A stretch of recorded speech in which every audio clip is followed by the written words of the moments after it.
সুন্দরবন যেতে প্রথম দিন পাখিরালয়ে O2 রিসর্টে রাত কাটিয়েছিলাম। O2 রিসর্ট থেকে ফেরিঘাট এতই কাছে যে ব্যালকনি থেকে ফেরিঘাট দেখা যেত।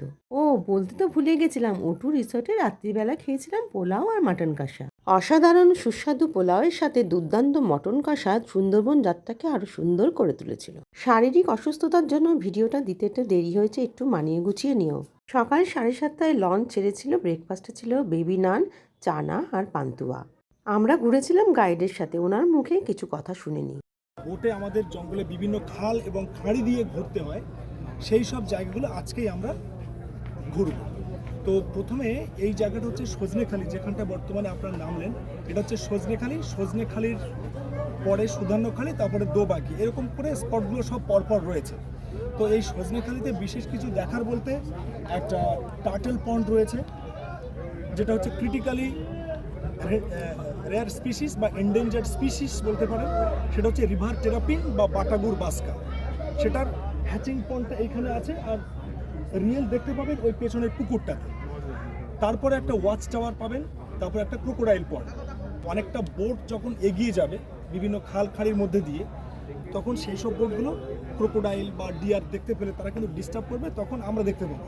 এই জন্য স্পটটা একটু তাড়াতাড়ি কভার করতে হবে।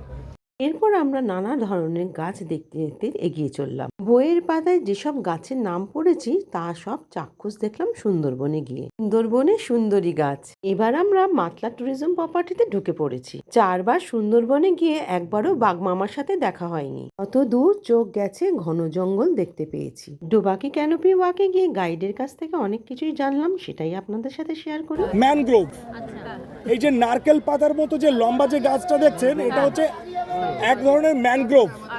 এর নাম হচ্ছে গোল পাতা বা নিপা ফ্রুটিক্যান। পাতাগুলো কিন্তু নারকেল পাতার মতো, কিন্তু এর নাম হচ্ছে গোল পাতা, কারণ গোল ফল।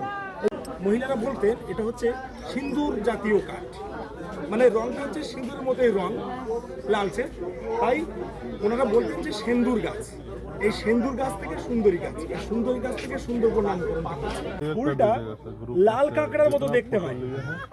এইখানে দেখবেন এই যে গাছের যে ফুলগুলো